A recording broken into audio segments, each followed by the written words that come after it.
Vamos então para o terceiro batismo, batismo com fogo. Muitos dizem que o batismo com fogo é um revestimento de poder. Mas, mais uma vez, quem crê assim está totalmente errado. Esse batismo com fogo, na verdade, se refere à condenação e juízo divino.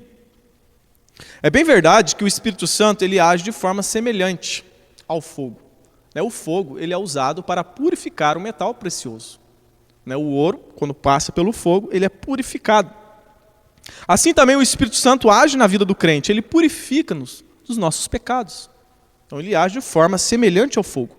No entanto, essa passagem que estamos aqui estudando, ela não se refere a esse fogo, que purifica os nossos pecados. Aqui é um outro tipo de fogo. O fogo aqui se refere a juízo e condenação eterna. Muitas pessoas, por interpretarem errado esse texto, eles chegam até a orar: Senhor, me batiza com teu fogo. Derrama o teu fogo sobre mim, me batiza no fogo. Ainda bem que Deus é misericordioso e não se atenta para a nossa ignorância. Porque se Deus fosse atender esse pedido, várias pessoas seriam ali fulminadas dentro da igreja. E, graças a Deus ele não leva em conta a nossa ignorância. A Bíblia várias vezes relaciona a palavra fogo com juízo divino, com a ira de Deus e condenação dos ímpios. Olha o que diz Hebreus capítulo 12, verso 29. Porque o nosso Deus é fogo consumidor. Apocalipse capítulo 20, verso 15. E aquele que não foi achado escrito no livro da vida foi lançado no lago de fogo. 2 Tessalonicenses capítulo 1, verso 7.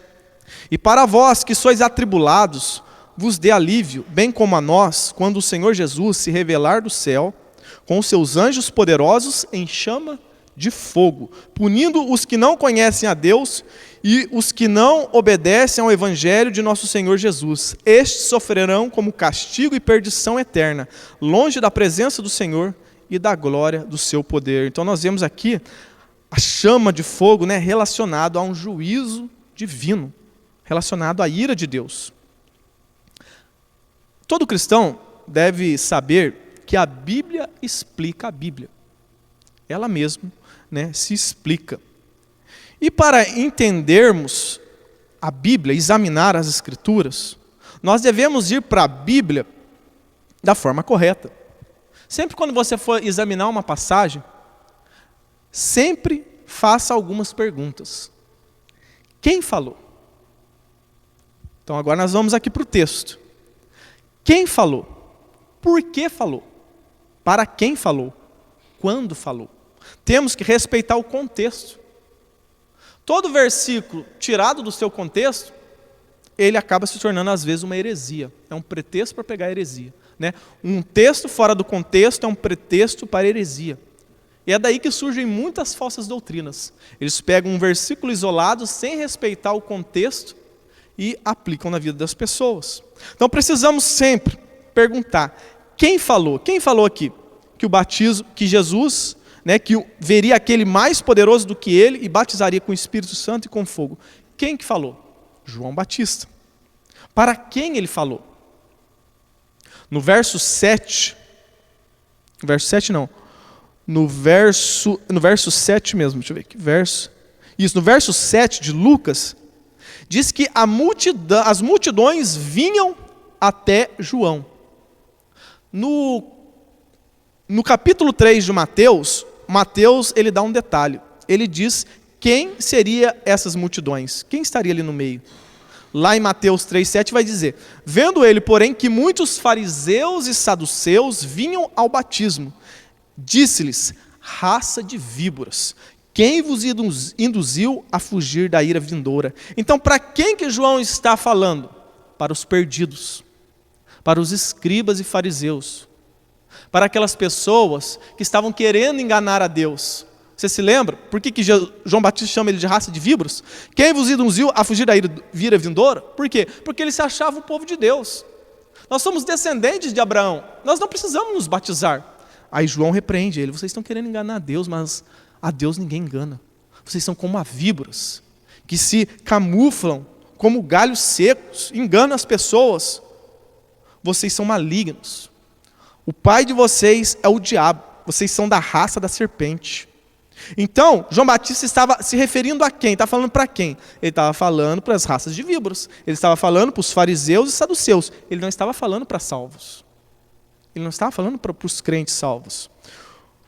E o que ele falou? Qual era o conteúdo da mensagem? Raça de víboras. Quem vos induziu a fugir da ira vindoura? Então ele está falando sobre juízo de Deus, sobre perdição. No verso 9 ele continua dizendo, e o machado já está posto à raiz das árvores. O que ele está querendo mostrar ali? Olha, Deus está com o machado na mão. E ele está esperando a árvore dar fruto. Jesus está com o machado na mão. Jesus não está com a plaquinha, né? Jesus te ama. Não, ele está com o machado na mão. Está pronto para te cortar. Se você não der fruto, ele vai te cortar e vai te lançar no fogo. Qual que é o conteúdo da mensagem? Destruição. Né? Condenação.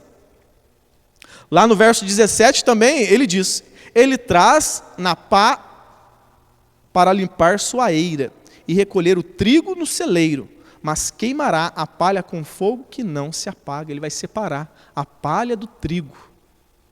Mais uma vez, uma mensagem de juízo. Né? Ele está dizendo um fogo que não se apaga. Então nós vemos que o conteúdo da mensagem é juízo, condenação. A todo tempo João Batista está falando sobre perdição, destruição e juízo. Então ele chamou os fariseus e escribas de raça de víboras, ele falou da ira vindoura, ele falou que o machado já está posto à raiz das árvores e para ser lançadas no fogo, ele falou em jogar a palha num fogo que nunca se apaga. Então esse é o contexto, esse é o público. Então não faz sentido dizer que esse batismo com fogo se refira a uma bênção, a um revestimento de poder, porque aí seria mudar totalmente o assunto do que ele estava falando. No verso 16, João disse a todos, eu vos batizo com água, mas vem aquele que é mais poderoso do que eu, de quem não sou digno de desatar a correia das sandálias. Ele vos batizará com o Espírito Santo e com fogo. Lembra do que significa a palavra batismo? Imersão. O que João está dizendo? Ele está dizendo assim, ó, se arrependam dos seus pecados, porque está vindo aí aquele que é mais poderoso do que eu. Eu batizo vocês na água, eu mergulho vocês na água, mas aquele que vem após mim, ele não trabalha com água, ele trabalha com o Espírito Santo e com fogo. Eu estou mergulhando vocês na água, mas ele não, ele vai mergulhar vocês no fogo, e um fogo que não se apaga. Vai imergir vocês no fogo. Essa é a palavra, né, que se refere ao batismo. Ele é mais poderoso que eu, então ele não trabalha com água, ele trabalha com o Espírito Santo e com fogo. Quem se arrepender, ele vai batizar com o Espírito Santo. Mas quem não se arrepender, ele vai batizar com o fogo, e um fogo que não se apaga. Repare que João Batista então está se referindo aos perdidos.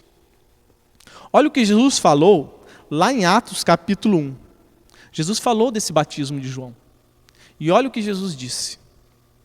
Enquanto participava de uma refeição com eles, ordenou-lhes que não se ausentassem de Jerusalém, mas que esperassem a promessa do Pai, a qual disse ele, de mim ouvistes. Porque na verdade, João batizou com água, mas vós sereis batizados com o Espírito Santo. Aqui ele não colocou o termo batismo com fogo, né, dentro de poucos dias. Por quê? Porque o público era outro. Jesus estava falando para os salvos, Jesus estava falando para os discípulos. Já João Batista não, João Batista estava falando para os perdidos, para os filhos da serpente, para a raça de víbora. Então o público é diferente. Jesus então estava falando com os salvos. Então nós vemos que o batismo com fogo, aqui nesse texto, se refere a um juízo divino, a uma ira vindoura. E como eu já disse, é de suma importância entendermos, né, como o Espírito Santo age. Isso vai refletir no nosso viver cristão. Em segundo lugar, reconheça a sua insignificância.